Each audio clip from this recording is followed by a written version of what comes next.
Now, our guest tonight is Mrs. Lori McGregor, who has studied the history and the teachings of the Jehovah's Witnesses for 27 years. And Lori, as we looked at that segment, it kind of blows everybody's mind to think that the first founder of the Jehovah's Witnesses, Charles Taze Russell, actually declared those things and put them into print.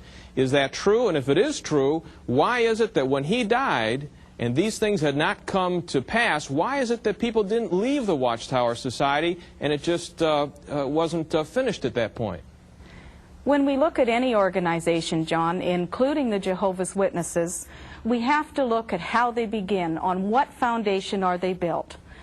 Charles Taze Russell was not a pastor, although they called him pastor. He had no theological training. He was a clothier who declared himself the faithful and discreet slave. And he said, now God is going to channel everything through me. I'm the one that you have to look at to get your meat in due season, your spiritual food. And so he was a very interesting man, first of all, to command the attention of as many people as he did. He was quite an orator and spoke very well. He was embroiled in a lot of marital difficulties. These things are really hidden from Jehovah's Witnesses today, but in an open court trial, which is still on record, he had to explain why he was behind a locked door with the serving girl in the middle of the night while his wife pounded on the other side. That made rather good reading. He was fascinated by pyramidology. He was fascinated by phrenology, which is the science, so-called, of reading the bumps on your head. You feel somebody's head and they pronounce what kind of a person you are. He was so taken with phrenology that he came up with some really interesting quotes in the Watchtower. I have one here of March 15th, 1913 I'd like to read to you, and I quote, "The drawing power which the Almighty exercises over humanity is in different degrees. Some have a strong desire to worship God. Others have a weak desire, and others have no desire at all. The difference is due to the shape of the brain." He went on to say a little later in the same article, "Stand a man alongside of a dog. Look at their heads. The one slopes back." We hope he means the dog. "There is no place for intellectual qualities at all.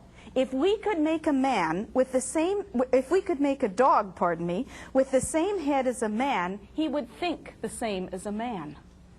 End of quote. Now, Jehovah's Witnesses need to ask themselves, am I trusting in an organization that had a beginning like this, on a man that held these strange views? We also saw from the film clip that he is a proven false prophet.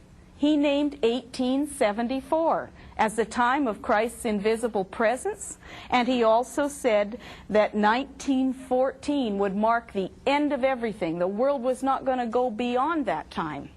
Why didn't Jehovah's Witnesses leave the organization after he'd put that in print and they found it was untrue?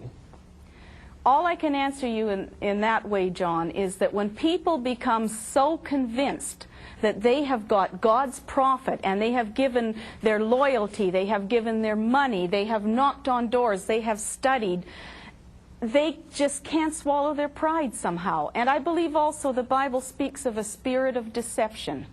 And I think that they were determined that they were just going to remain loyal no matter what, that this really was God's faithful and discreet slave. And sure, he made a few mistakes. You know, the Watchtower even today is always saying, okay, so we made a few mistakes. You know, we've gotten new light. But he did that in the name of God. We're going to move on here, Lori, to the second excerpt tonight for the people, because the Jehovah's Witnesses right in this area, they claim that they are the only true religion on earth today, and they base that claim in part on their authoritative